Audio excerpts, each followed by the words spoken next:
આજનો આપણો વિષય છે સામાજિક વિજ્ઞાન પાઠ 5 વનવાસી, વિચરતી જાતિ અને સ્થાનિક સમુદાય।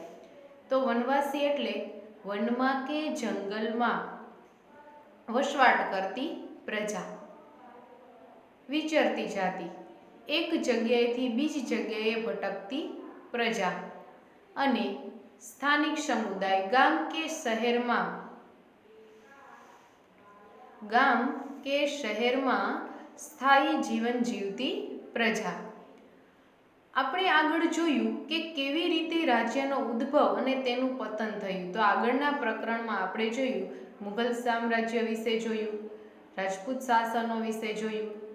તો આમ છતાં નગરો અને ગામોમાં નવી કળાઓ, હસ્તકળાઓ અને ઉત્પાદક પ્રવૃત્તિઓનો વિકાસ થયો અને આ સમયગાળામાં કેટલાક મહત્વપૂર્ણ રાજનૈતિક, સામાજિક અને આર્થિક પરિવર્તનો પણ થયા।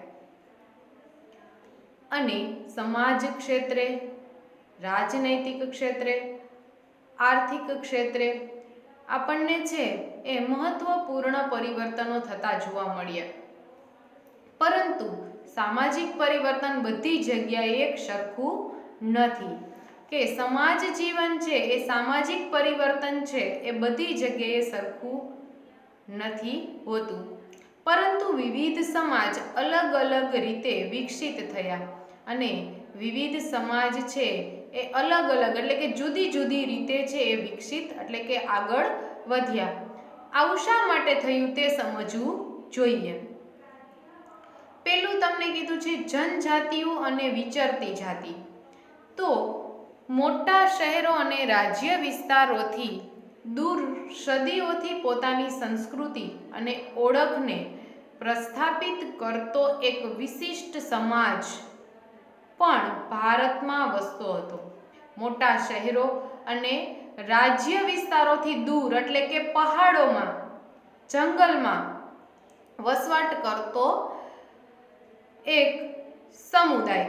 તો મોટા શહેરો અને રાજ્ય વિસ્તારોથી દૂર સદીઓથી પોતાની સંસ્કૃતિ અને ઓળખને પ્રસ્થાપિત કરતો એક વિશિષ્ટ સમાજ છે એ ભારતમાં વસતો હતો, જેને આપણે જન સમુદાય કે વનવાસી સમુદાયથી ઓળખીએ છીએ।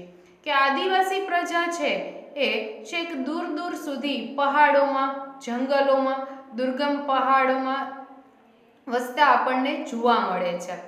તો આ સમાજ એ સમયની સમાજ વ્યવસ્થાથી દૂર હતો કે આ સમાજ છે એ સમયની સમાજ વ્યવસ્થાથી શું હતો? દૂર હતો કે શહેરોમાં કે રાજ્યોમાં તે વિકસતો હતો નહીં।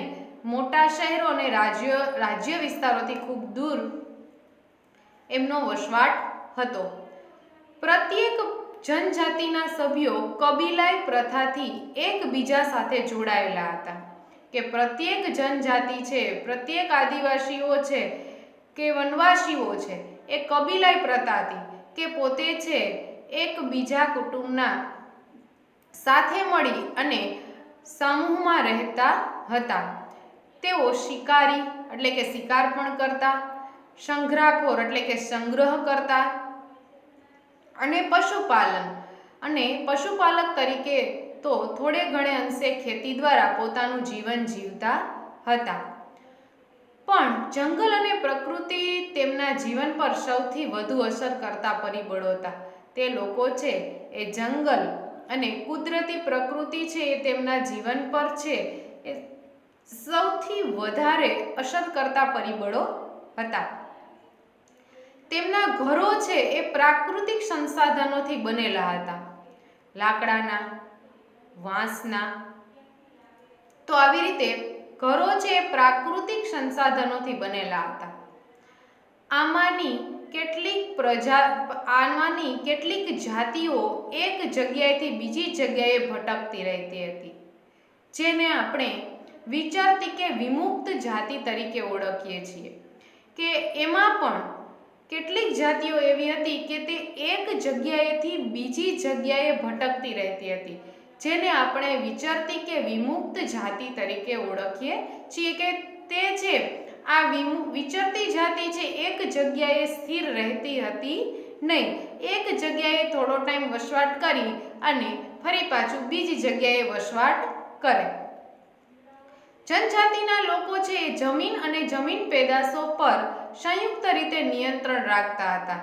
કે આ જનજાતિઓ છે એ આદિવાસીઓ છે એ આ જમીન અને જમીન પેદાશો એટલે કે ખેતીને લીધે તેઓ સંયુક્ત રીતે નિયંત્રણ રાખતા હતા. સમૂહમાં મળી અને પોતે છે એ જમીન પેદાશો પર સંયુક્ત રીતે નિયંત્રણ રાખતા હતા અને પોતાના બનેલા જે નિયમો છે એ નિયમોને આધારે જ પરિવારોમાં તેની વહેંચણી કરતા હતા અને લોકો છે સાથે મળીને કામ કરે અને પોતે છે એ પોતાના જે બનાવેલા નિયમો આધારિત પરિવારોને છે કામની વહેંચણી કરી દેવામાં આવતી.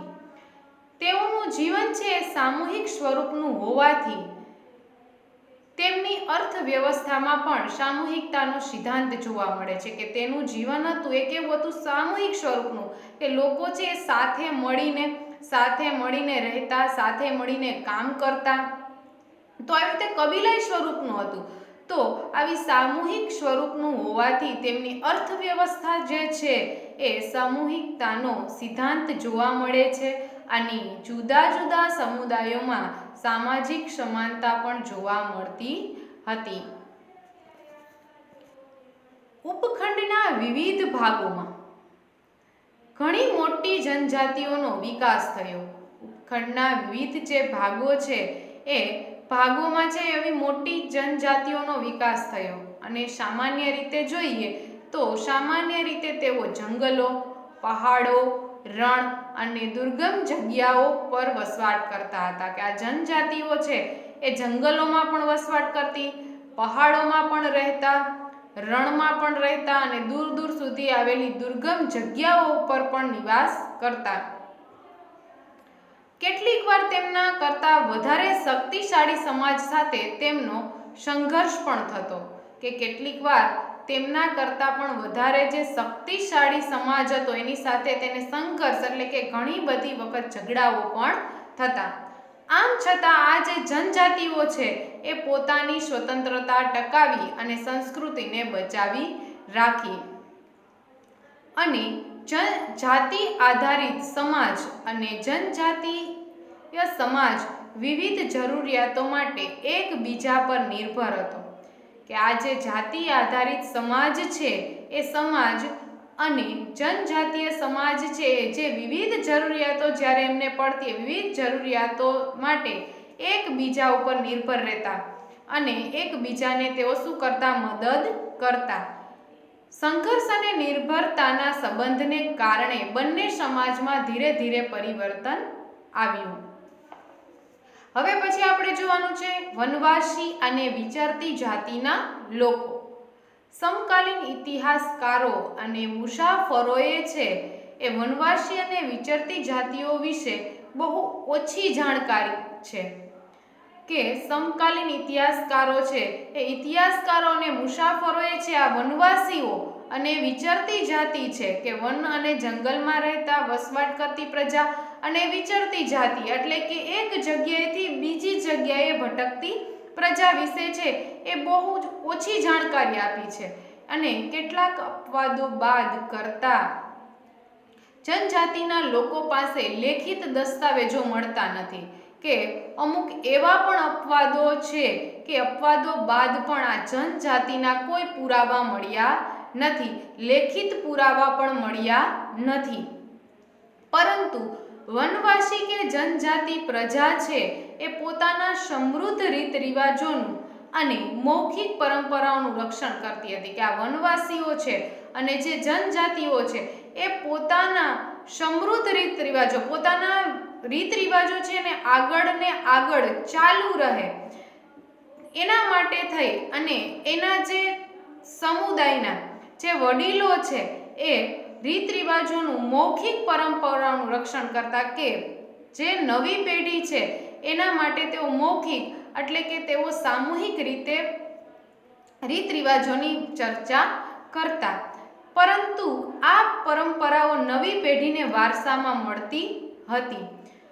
વર્તમાન ઇતિહાસકારો છે એ ઇતિહાસકારો છે એ જનજાતિઓનો ઇતિહાસ લખવા માટે આવી મૌખિક પરંપરાઓનો પણ ઉપયોગ કરે છે કે આ ઇતિહાસકારો છે એ આ જનજાતિઓ પાસેથી મૌખિક રીતે એટલે કે તેની સાથે ચર્ચા કરી અને આ ઇતિહાસકારો છે એ તેના વિશેની માહિતી છે એ મૌખિક પરંપરાઓથી મેળવે છે. ત્યાર પછી તમને કીધું છે કે ભારતની મુખ્ય જનજાતિના ક્ષેત્રો. તો ભારતના મોટા ભાગના જે વિસ્તારો છે એ વિસ્તારોમાં જનજાતિની વસ્તી જોવા મળે છે કે ભારતના મોટા ભાગના એવા વિસ્તારો છે કે ત્યાં જનજાતિની વસ્તી છે એ જોવા મળે છે અને જનજાતિનો વિસ્તાર અને પ્રભાવ સમયની સાથે બદલાતો રહે છે કે આ જનજાતિનો વિસ્તાર છે એ અને એનો પ્રભાવ છે આ સમયની સાથે સાથે હવે બદલાતો પણ જોવા મળે છે. કેટલીક જનજાતિ તો ખૂબ શક્તિશાળી હોય અને મોટા પ્રદેશો પર નિયંત્રણ પણ ધરાવતી હતી કે કેટલીક એવી પણ જનજાતિ છે કે જે ખૂબ શક્તિશાળી છે, એ અમુક પ્રદેશો ઉપર પોતાનું વર્ચસ્વ પણ જમાવે છે, નિયંત્રણ એટલે કે દેખરેખ પણ રાખે છે. જેમ કે 13મી-14મી સદી દરમિયાન પંજાબમાં ખોખર જનજાતિ અને ગખ્ખર જનજાતિ મુખ્ય હતી. પછી આ જનજાતિમાંથી અવારનવાર છે કમાલ ખા ખખ્ખરને અકબરે મનસબદાર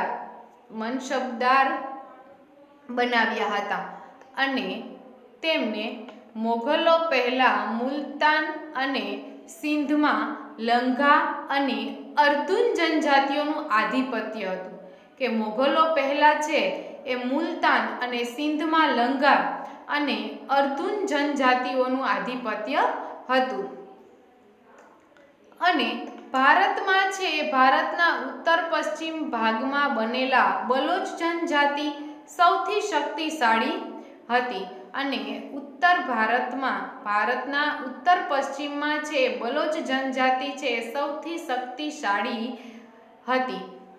જનજાતિ છે કેવી હતી? સૌથી શક્તિશાળી હતી. તે વિવિધ નેતાઓ એટલે કે આગેવાનો ધરાવતા નાના નાના કુળોમાં વિભાજિત હતી અને જ્યારે પશ્ચિમ હિમાલયમાં વસતી આ જનજાતિમાં ગડરિયો નામની જનજાતિ મુખ્ય હતી. પશ્ચિમ હિમાલયની જે વસ્તી છે એમાં ગડરિયો નામની જનજાતિ છે શું હતી? મુખ્ય હતી. જ્યારે ભારતના ઉત્તર પૂર્વમાં નાગા, કુકી, મિઝો, અહોમ અને અન્ય જનજાતિઓનું પણ પ્રભુત્વ હતું. ત્યાર પછી હાલના બિહાર અને ઝારખંડના કેટલાક વિસ્તારોમાં 12મી સદી સુધી ચેર સરદારોનું આધિપત્ય હતું અને હાલના બિહાર અને ઝારખંડના કેટલાક વિસ્તારોમાં છે 12મી સદી સુધી ચેર સરદારોનું આધિપત્ય હતું કે તેનું શાસન હતું. ઈસવીસન 1591માં અકબરના સેનાપતિ રાજા માનસિંહે ચેર જાતિ પર હુમલો કરી પરાજિત કર્યા એટલે કે તેમને હરાવ્યા અને ધીમે ધીમે તેમને સંપૂર્ણપણે આધીન બનાવી શક્યા નહીં અને ઔરંગઝેબના સમયમાં મુઘલ સેનાએ ચેર જાતિના ઘણા કિલ્લાઓ છે કબજે કરી લીધા એટલે કે પોતાના શાસન હેઠળ લઈ લીધા. તેમના પર પ્રભુત્વ સ્થાપિત કર્યું અને આ વિસ્તારની બે મહત્વની જનજાતિઓ કે જે મુંડા અને સંથાલ હતી. આ જનજાતિઓ આ વિસ્તાર ઉપરાંત ઓડિશા અને બંગાળમાં પણ રહેતી હતી કે આ જનજાતિઓ છે આ વિસ્તાર સિવાય ઓડિશામાં અને બંગાળમાં પણ શું કરતી હતી? રહેતી હતી. કર્ણાટક અને મહારાષ્ટ્રના પહાડી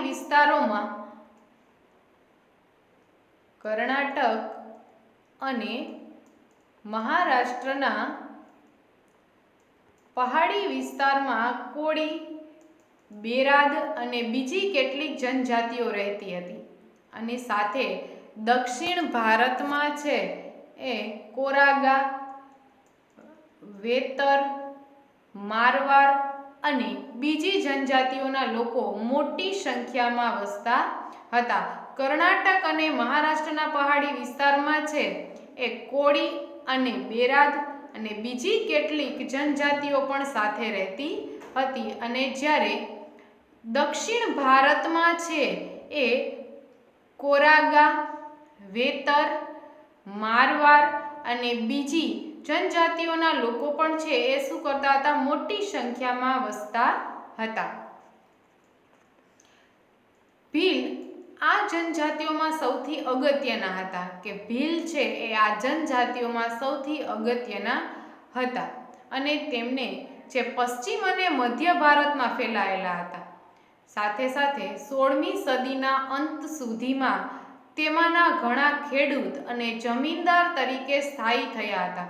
અને 16મી સદીના અંત સુધીમાં છે એ તેમાંના ઘણા જે ખેડૂત અને જમીનદાર હતા તે સ્થાયી થયા હતા. અને જો કે કેટલાક તો ભીલકુળ છે એ શિકાર અને અન્ન સંગ્રહ સાથે જોડાયા હતા.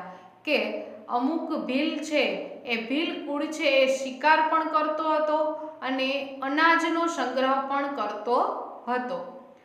હાલ છત્તીસગઢ, મધ્યપ્રદેશ, મહારાષ્ટ્ર અને આંધ્રપ્રદેશમાં ગોંડ લોકોની વસ્તી વધુ છે. તો હાલમાં જોઈએ તો છત્તીસગઢ, મધ્યપ્રદેશ, મહારાષ્ટ્ર અને આંધ્રપ્રદેશમાં છે ગોંડ લોકોની વસ્તી વધુ છે.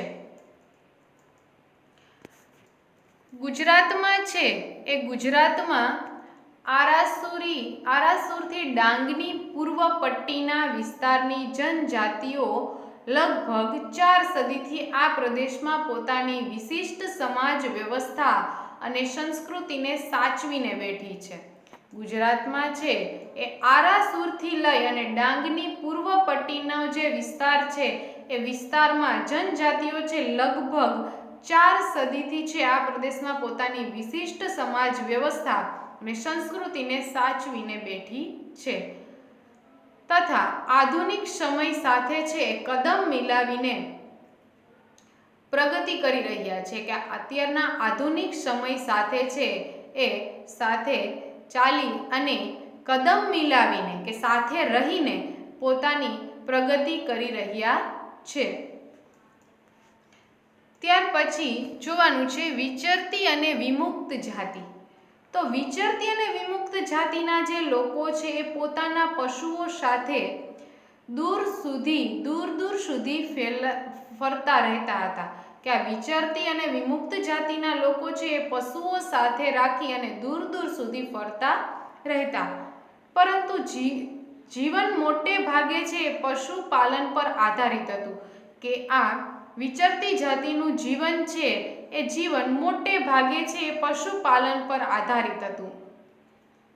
અને તેઓ સ્થાયી ખેડૂતો પાસેથી કે જે ખેડૂતો છે એક જગ્યાએ સ્થિર રહે છે તો એ સ્થાયી ખેડૂતો છે એ પાસેથી અનાજ, કપડાં, વાસણ અને અન્ય વસ્તુઓ માટે ઊન, ઘી વગેરે વસ્તુઓ છે વિનિમય પણ કરતા હતા.